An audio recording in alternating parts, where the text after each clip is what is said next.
오늘 우리에게 주신 말씀은 마태복음 5장 43절에서 48절까지입니다. 또 내 이웃을 사랑하고 내 원수를 미워하라 하였다는 것을 너희가 들었으나 나는 너희에게 이르노니 너희 원수를 사랑하며 너희를 박해한 자를 위하여 기도하라. 이같이 한즉 하늘에 계신 너희 아버지의 아들이 되리니 이는 하나님이 그 해를 악인과 선인에게 비추시며 비를 의로운 자와 불의한 자에게 내려주심이라. 너희가 너희를 사랑한 자를 사랑하면 무슨 상이 있으리요? 세리도 이같이 아니하느냐? 또 너희가 너희 형제에게만 무난하면 남보다 더하는 것이 무엇이냐? 이방인들도 이같이 아니하느냐? 그러므로 하늘에 계신 너희 아버지의 온전하심과 같이 너희도 온전하라. 아멘. 오늘도 귀한 찬양과 기도와 말씀 봉독에 감사를 드립니다.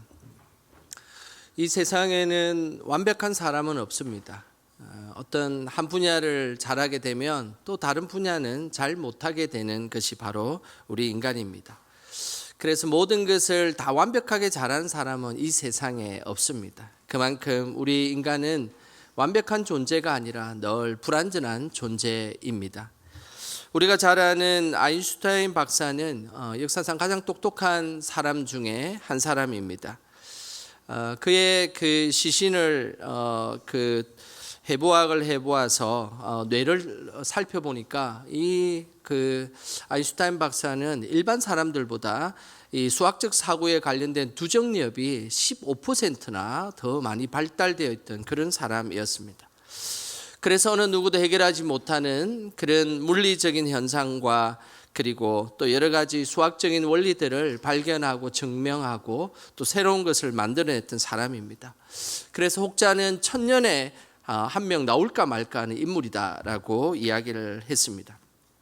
그는 어떨 때는 수학적 이론을 증명하기 위해 밥을 먹지 않고 며칠을 지내기도 하고 그리고 밤을 새워서 지내면서 고도의 집중력을 발휘했던 그런 인물입니다.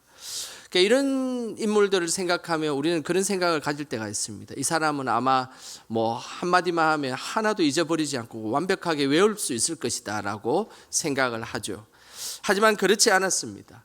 아인슈타인 박사는 가장 중요한 자신의 집 가는 길과 주소를 잘 잊어버렸습니다. 그래서 한 번은 집을 찾지 못해서 지나가는 택시를 탔습니다. 택시를 타고 다짜고짜 아인슈타인이라는 사람 집으로 저를 좀 데려다 주십시오 이렇게 이야기를 했어요.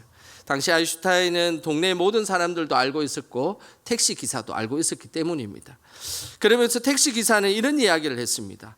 아니 박사님 댁이지 않습니까? 아 그렇군요. 내가 길을 잃었습니다 라고 이야기를 했습니다. 아인슈타인 박사는 고도의 수학적 이론과 공식을 정확하게 외우며 또 새로운 법칙을 만들어낸 사람이었지만 그런데 정작 자신이 가는 집과 그리고 주소도 제대로 못 외우는 사람이었습니다. 이처럼 세상에는 완벽한 사람이 없습니다. 한두 가지 부족한 것을 다 가지고 살아갑니다. 하지만 이 세상에 완벽한 존재가 있습니다. 그분은 바로 하나님이십니다. 그래서 우리가 늘 따라가야 될 우리의 대상은 그런 불완전한 사람이 아니라 늘 하나님만을 의지하고 살아가야 되는 것입니다. 우리 영광의 성도님의 모든 믿음의 중심이 늘 완벽하신 하나님만을 의지하며 살아가시기를 주님의 이름으로 축복합니다. 불완전한 존재로 살아가는 우리들에게 예수님께서는 이렇게 말씀하셨습니다. 48절입니다. 우리 같이 함께 읽어보겠습니다. 그러므로 하늘에 계신 너희 아버지의 온전하심과 같이 너희도 온전하라. 예수님은 불완전하게 살아가는 우리를 향해서 온전하라라고 말씀하셨습니다. 이 온전하라라는 헬라어는 텔레이오스라는 단어를 쓰는데요. 이 텔레이오스는 그냥 도덕적인 완전함, 완벽함 이런 것을 의미하는 것이 아닙니다. 하나님께서 우리에게 온전하라라고 말씀하신 것은 하나님의 성품을 닮아가라라는 그런 의미입니다. 그래서 예수님은 우리를 향해 온전하라라고 말씀하시면서 하나님의 온전하심과 같이 온전하라라고 말씀하신 것입니다. 그렇다면 구체적으로 하나님의 이 온전하심을 닮아가는 모습은 어떤 모습일까요? 오늘 43절과 44절에 이렇게 말씀하고 있습니다. 우리 같이 읽어보겠습니다. 또 내 이웃을 사랑하고 내 원수를 미워하라 하였다는 것을 너희가 들었으나 나는 너희에게 이르노니 너희 원수를 사랑하며 너희를 박해하는 자를 위하여 기도하라. 하나님의 이 온전하심의 모습을 닮아가기 위한 첫걸음은 하나님의 말씀을 왜곡하지 않는 것입니다. 말씀은 하나님의 말씀이기 때문에 우리가 하나님의 온전하심을 닮아가는 그 첫 출발은 하나님의 말씀을 왜곡하지 않고 그대로 받아들이는 것입니다. 당시의 유대인들은 하나님 말씀과 아주 친밀하게 지냈지만 오히려 그들은 하나님의 말씀을 많이 왜곡하며 살았습니다. 그 대표적인 말씀이 좀 전에 읽었던 43절 말씀입니다. 43절에 보면 이렇게 말씀하고 있습니다. 내 이웃을 사랑하고 내 원수를 미워하라 라고 되어 있습니다. 근데 오늘 이 말씀을 자세히 읽어보면 뭔가 좀 이상한 게 있습니다. 반은 맞고 반은 틀렸습니다. 잘 보세요. 이웃을 사랑하라 라는 말씀을 맞는 말씀이고, 그리고 내 원수를 미워하라 라는 말씀은 사실은 성경에 어디에도 없는 말씀입니다. 이것은 예수님 당시의 유대인들이 내 이웃을 사랑하고 내 원수를 미워하라라는 말씀을 꼭 하나님의 말씀처럼 그들은 사용하며 지냈던 것입니다. 성경에 어디에도 원수를 미워하라는 말은 사실은 없습니다. 구약 성경의 원수에 대한 태도는 출애굽기 23장에 보면 잘 나와 있는데, 출애굽기 23장 4절과 5절을 쉬운 성경 버전으로 우리 같이 한번 읽어보겠습니다. 너희 원수의 소나 나귀가 길을 잃고 헤매는 것을 보면 그것을 돌려주어라. 너희를 미워하는 사람의 나귀가 무거운 짐을 못 이겨 쓰러져 있는 것을 보면 그대로 내버려 두지 말고 너희를 미워하는 사람을 도와 나귀를 일으켜 세워 주어라. 하나님은 그렇게 말씀하신 겁니다. 아무리 원수라도 원수의 소와 나귀가 길을 헤매고 있으면 그 소와 나귀를 잘 안내해 가지고 집으로 잘 안내해 주라는 이야기입니다. 뿐만 아니라 미워하는 나귀의 짐을 지고 가다가, 나귀가 짐을 지고 가다가 너무 무거워서 쓰러지면 그냥 못 본 채 하지 말고 그래도 그 나귀가 일어설 수 있도록 옆에서 도와주라라고 말씀하고 있는 것입니다. 우리 같으면 어떻게 하겠습니까? 원수의 소와 나귀가 길을 헤매고 있으면 아마 우리는 더 헤매라고 못 본 채 할 수도 있습니다. 그리고 우리가 또 미워하는 사람의 나귀가 짐을 짊어지고 갔다가 이렇게 쓰러져 있으면 아이고 꼴 좋다라고 생각하며 그냥 모른 척 하고 싶은 것이 우리지 않습니까? 그런데 오늘 하나님은 말씀하시기를 원수든 미워하는 사람이든 어려운 일이 있으면 도와주라라고 분명히 말씀하고 있는 것입니다. 그래서 결론은 성경에 어디에도 원수를 미워하라는 말은 없다는 것입니다. 성경적 가치관에 입각해서 미워하라는 말이 없는데도 불구하고 왜 이 이스라엘 백성들은 이웃을 사랑하라는 말은 잘 표현했지만 원수를 미워하는 말을 이렇게 꼬아가지고 그렇게 믿고 있었을까요? 그 이유는 다른 것이 아닙니다. 하나님의 말씀을 어느 순간에 있는 그대로 지키지 않고 내가 유리한 쪽으로 지키고 있었기 때문입니다. 우리는 말씀을 있는 그대로 받아들이지 않고 우리가 유리한 쪽으로 왜곡시킬 때가 많습니다. 성경에 술 취하지 말라라고 이야기하지 않았느냐? 그러면서 술을 먹지 말라고는 이야기하지 않았다라고 이야기하며 술 먹는 것을 당연한 것으로 생각할 때가 있습니다. 그리고 약속은 지키라고 있는 것이 아니고 약속은 깨라고 있는 것이다라고 뭐 이런 이야기를 합니다. 근데 사실은 하나님께 약속한 것은 반드시 지키라고 이야기하셨고 약속을 못 지킬 것 같으면 아예 약속 자체를 하지 말라는 것이 성경의 말씀입니다.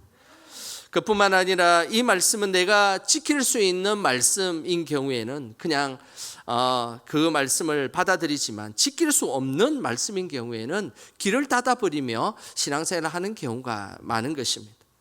사실 우리는 사실 하나님께서 말씀하시는 것의 정답이 무엇인지를 신앙생활을 조금만 하면 다 알고 있습니다. 그런데 그것을 조금 왜곡시켜서 내가 유리한 쪽으로 해석하며 살아가고 싶어하는 것, 그것이 바로 우리의 본래의 모습입니다. 사탄은 우리가 유리한 쪽으로 말씀을 왜곡시키고 싶어 한다는 것을 너무나 잘 알고 있습니다. 창세기 3장에 보면 사탄이 하와를 유혹하는 장면이 나오는데, 이 사탄이 얼마나 교묘하게 말씀을 왜곡시키는 것이 분명히 드러나고 있습니다. 하나님께서는 아담에게 이 에덴 동산에 있는 모든 나무의 실과는 다 따먹는데 단 한 가지 선악을 알게 하는 나무만큼은 따먹지 말라라고 말씀하셨습니다. 그런데 뱀으로 변장한 이 사탄은 하와에게 살며시 다가와서 하나님의 말씀을 왜곡시켜 버렸습니다. 오늘 그 모습, 그 장면이 창세기 3장 1절에 나오는데요, 우리 같이 함께 읽어보겠습니다. 그런데 뱀은 여호와 하나님이 지으신 들짐승 중에 가장 간교하니라. 뱀이 여자에게 물어 이르되 하나님이 참으로 너희에게 동산 모든 나무의 열매를 먹지 말라 하시더냐. 이 사탄은 아주 간교하게 하와에게 다가가서 하나님이 정말로 동산 이 나무에 있는 모든 실과를 먹지 말라고 했느냐라고 이상하게 꼬아서 말했습니다. 하나님은 한 번도 모든 나무 열매를 먹지 말라는 이야기를 한 적이 없습니다. 그냥 하나 선악을 알게 하는 나무만 먹지 말라라고 이야기를 하셨던 것입니다. 사탄은 교묘하게 하나님의 말씀을 왜곡시켜 버렸습니다.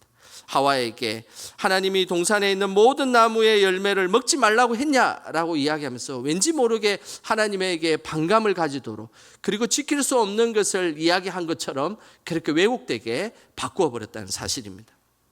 결국 사탄은 말씀을 왜곡시킴으로 죄를 짓게 만들고 하나님과의 관계를 멀어지게 만들었던 것입니다. 이것이 바로 사탄의 전략입니다. 사탄은 우리가 죄를 짓고 하나님의 말씀을 지키지 못하는 쪽으로 늘 말씀을 교묘하게 왜곡시켜서 우리를 힘들게 하는 것, 이것이 사탄의 존재임을 우리는 늘 기억해야 하는 것입니다. 그래서 예수님은 하나님의 이 온전함을 닮아가는 일은 말씀을 내가 유리한 쪽으로 왜곡시키며 살아가는 존재들이 아니라 말씀을 그대로 믿고 실천하는 존재로 살아갈 것을 말씀하셨습니다. 오늘 그 말씀이 44절, 우리가 금방 읽었던 말씀입니다. 우리 44절 한 번 더 같이 읽어보겠습니다. 나는 너희에게 이르노니 너희 원수를 사랑하며 너희를 박해하는 자를 위하여 기도하라. 하나님은 원수를 사랑하고 박해하는 자를 위해서 기도하라라고 말씀하셨습니다. 내가 싫어하는 사람, 미워하는 사람, 나를 괴롭히는 사람에 대해서 더 적극적으로 말씀을 실천하는 사람으로, 그리고 그 사람을 위해 사랑하고 기도하는 자로 살아갈 것을 말씀하신 것입니다. 진정한 하나님의 사람은 말씀을 내 마음대로 내가 유리한 쪽으로 해석하지 않습니다. 오히려 그 말씀을 더 적극적으로 실천하는 쪽으로 해석한다는 사실입니다. 사도행전 7장에 보면 스데반 집사님이 순교하는 장면이 나옵니다. 그때에 원수를 사랑하고 박해하는 자들을 위해서 친히 예수님께서 말씀하신 것을 실천하는 장면이 나오는데요, 말씀 앞에 정말로 하나님 앞에 실천하는 그 스데반 집사님의 모습을 한번 보겠습니다. 사도행전 7장 59절과 60절 말씀입니다. 우리 같이 한번 읽어보겠습니다. 그들이 돌로 스데반을 치니 스데반이 부르짖어 이르되 주 예수여 내 영혼을 받으시옵소서 하고 무릎을 꿇고 크게 불러 이르되 주여 이 죄를 그들에게 돌리지 마옵소서. 자니라. 스데반은 예수님의 말씀을 있는 그대로 실천하였습니다. 그에게 죽음의 순간이 다가오고 위기의 순간이 다가올지라도 자신을 박해하는 자들을 위해서 주여 저들의 죄를 돌리지 마옵소서라고 기도하며 생을 마감한 인물입니다. 우리도 늘 말씀을 내가 유리한 쪽으로 해석하고 왜곡시키는 그런 존재들이 아니라 말씀을 더 적극적으로 실천하는 존재로 살아가시기를 주님의 이름으로 축복합니다. 하나님의 온전하심을 닮아가는 또 다른 모습은 45절에 이렇게 말씀하고 있습니다. 45절 같이 함께 읽어보겠습니다. 이같이 한적 하늘에 계신 너희 아버지의 아들이 되리니 이는 하나님이 그 해를 악인과 선인에게 비추시며 비를 어려운 자와 불의한 자에게 내려 주심이라. 하나님을 온전하심을 닮아가기 위해서는 우리가 모두를 공평하게 대해야 합니다. 그래서 온전하신 하나님은 바로 해를 악인과 선인에게 똑같이 비춰주고 비가 내릴 때는 어려운 자나 불의한 자나 똑같이 내려준다라고 말씀하셨습니다. 우리에게는 아마 해를 비추는 고난이 있다면 악인은 조금만 비춰주고 아마 선인들, 선한 사람들에게는 많이 비춰주려는 마음이 분명히 있을 것입니다. 또한 우리에게 비를 내리는 고난이 있다면 어려운 자에게는 비를 많이 내려주고 불의한 자에게는 아주 조금만 내려줄 것입니다. 하지만 이런 모습은 하나님이 원하시는 모습이 아닙니다. 하나님께서 말씀하신 하나님의 그 온전한 모습은 모두에게 공평하게 대하는 모습입니다. 고대 근대 농경 사회의 해와 비는 단지 농사에 필요한 것이 아니라 생존을 결정하는 자원입니다.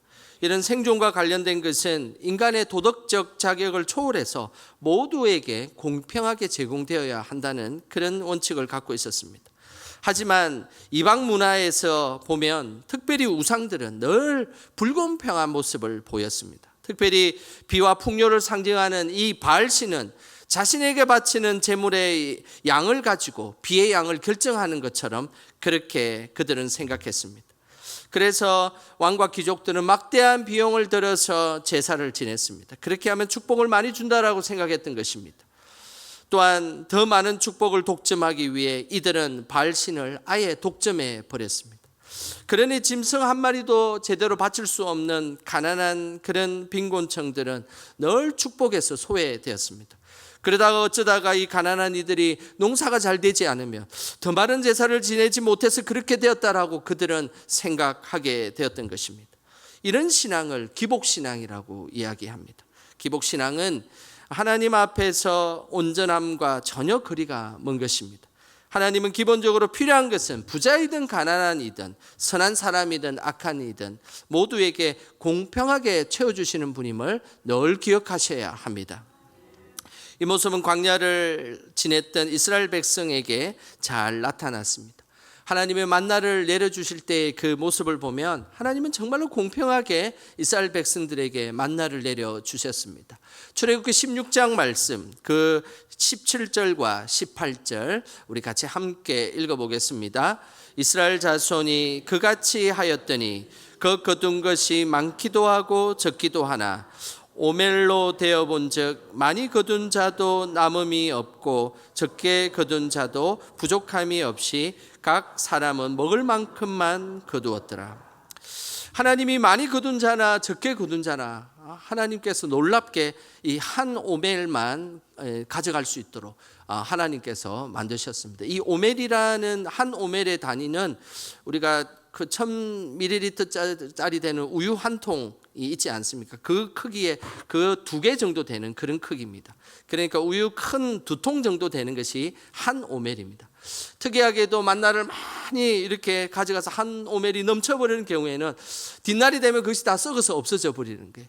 그런데 좀 이렇게 늦게 일어나거나 좀 빨리 그걸 담지 못했던 사람들은 또 적게 담았는데 좀 특이하게도 하나님께서 한 오멜이 되게 하여 주셔서 인류한 양식을 주셨던 것입니다.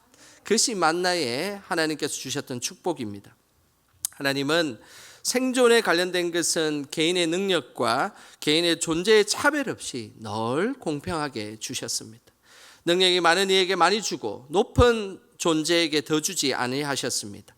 늘 생존에 필요한 것은 공평하게 주셨던 것입니다. 이것이 하나님의 온전하심입니다. 우리도 필요를 따라 공평하게 주시는 그 하나님의 모습처럼 사람들의 중요한 그 필요를 공평하게 채워주는 우리 모두가 되시기를 주님의 이름으로 축복합니다. 하나님의 온전하심의 마지막 모습은 오늘 46절과 47절에 있습니다. 우리 같이 읽어보겠습니다. 너희가 너희를 사랑하는 자를 사랑하면 무슨 상이 있으리요? 세리도 이같이 아니하느냐? 또 너희가 너희 형제에게만 무난하면 남보다 더한 것이 무엇이냐? 이방인들도 이같이 아니하느냐? 하나님의 온전하심을 닮아가기 위해서는 싫어하는 사람들과 똑같이 행동하지 말라라고 말씀하셨습니다. 당시에 이스라엘 사람들이 가장 싫어했던 두 부류가 오늘 여기 등장합니다. 하나는 세리였고 하나는 이방인이었습니다. 하나님의 이 온전하심을 닮아가는 모습은 최소한 세리와 이방인들보다는 더 선한 일을 하며 살아야 된다라는 것이 하나님의 뜻이었습니다. 예수님은 우리가 싫어하는 사람과 똑같이 행동하면 그 사람 역시도 싫어하는 사람과 똑같다라는 사실을 분명하게 말씀하셨습니다. 예수님 시대의 세리와 이방인은 정말로 싫어하는 그런 대상들이었습니다. 당시 세리는 이스라엘 사람들이 자신의 돈을 뜯어내어 가지고 로마에 바친다고 생각했기 때문에 늘 싫어했습니다.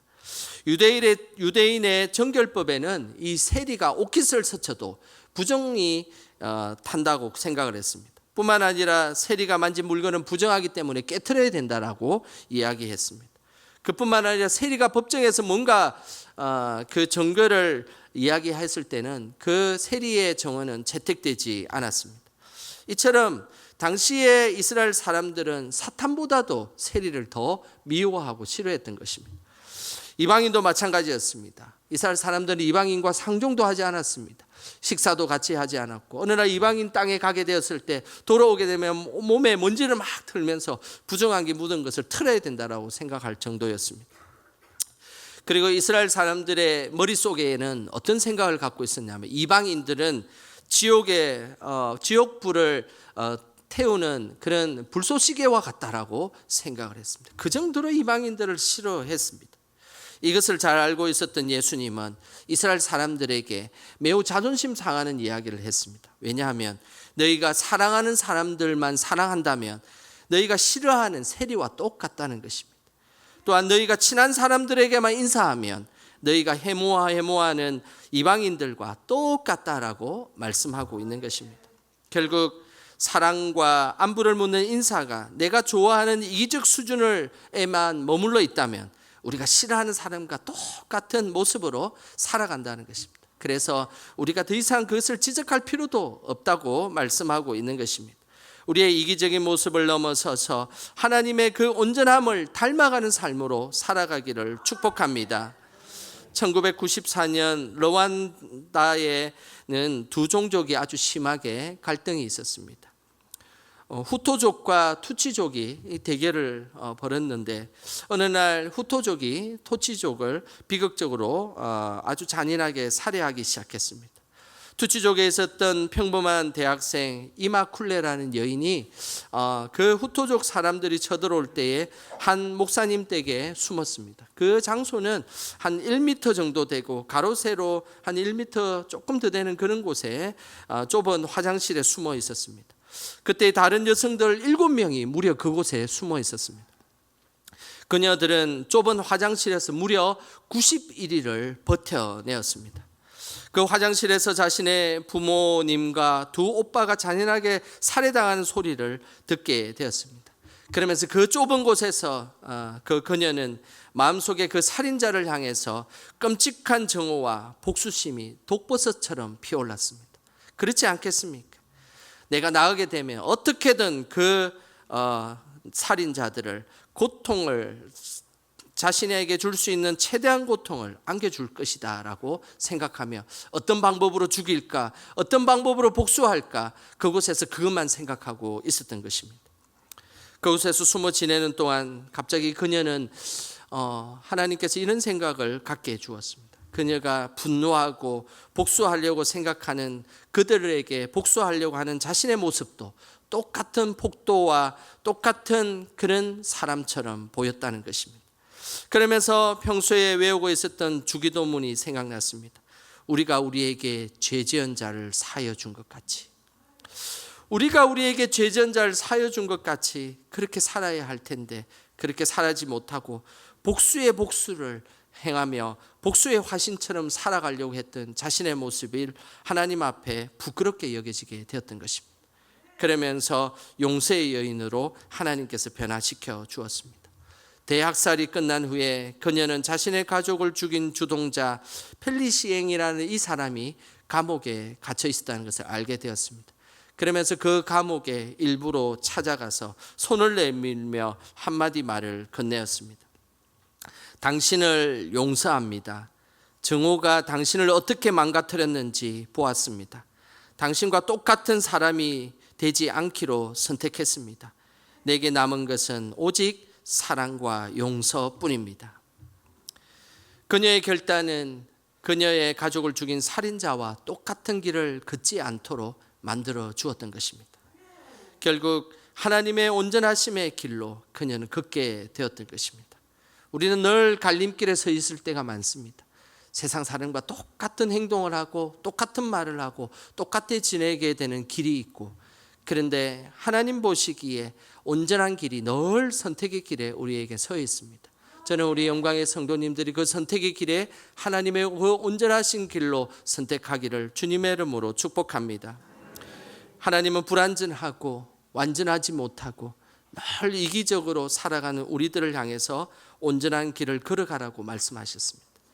하나님께서는 바라시는 그 온전한 길은 다른 것이 아닙니다. 하나님의 말씀인 말씀을 왜곡시키지 않고 그대로 받아들이며 실천하는 것입니다.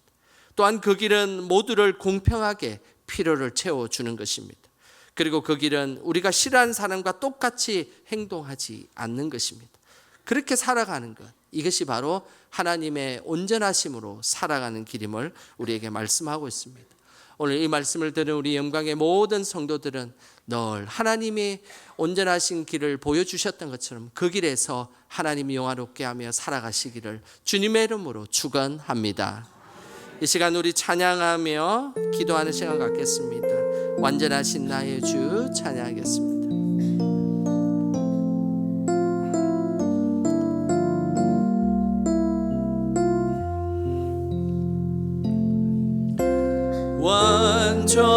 완전하신 나의 주 그의 길로 날 인도하소서.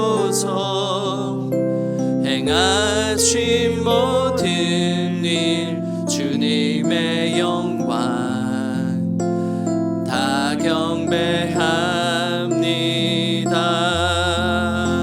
예배합니다. 찬양합니다. 주님만 날 다스리소서. 예배합니다. 찬양합니다. 주님 홀로 높임 받으소서. 이 시간 우리 합심하여 함께 기도하기를 원합니다. 하나님, 불완전하고 이기적으로 살아가는 우리를 하나님 온전한 길로 인도하여 주시옵소서. 말씀을 있는 그대로 받아들이게 하시고 모두를 공평하게 필요를 채워주는 삶으로 살게 하여 주시옵소서. 세상 사람들과 내가 미워하는 사람들과 똑같이 행동하지 않게 하시고 늘 하나님의 그 온전한 길로 살아가게 하여 주시옵소서. 우리에게 그런 믿음 가질 수 있도록 주여 크게 부르고 합심하여 기도하겠습니다. 주여 하나님 아버지, 주님의 은혜를 구하며 하나님 앞에 나아갑니다. 저희들은 늘 불완전하고 이기적이고 그리고 하나님 그렇게 살아가는 우리들입니다. 그렇지 못한 우리들을 용서하시고 하나님 온전함으로 덧입혀 주시옵소서. 하나님 말씀조차도 내가 유리한 쪽으로 해석하며 그렇게 살아가는 저희들이 되지 않도록 도와주시고 늘 하나님의 말씀을 있는 그대로 받아들이게 하여 주시옵소서. 모두를 공평하게 필요를 세워주신 그 하나님의 은혜를 기억하며 만나의 그 은혜를 기억하게 하여 주시옵소서. 세상 사람들과 똑같이 행동하고 하나님 그렇게 행동하며 살지 않도록 다시금 우리를 하나님의 온전함의 길로 주께서 인도하여 주시옵소서. 하나님 아버지, 항상 불완전한 우리를 온전함으로 인도해 주셔서 감사드립니다. 우리도 하나님의 말씀을 있는 그대로 받아들이게 하시고 모두를 공평하게 필요를 채워주는 삶을 살게 하옵소서. 특별히 세상 사람들과 똑같이 행동하지 않게 하시고 하나님의 온전함을 조금이라도 닮아가는 우리들이 되게 하옵소서. 예수님의 이름으로 기도드립니다. 아멘.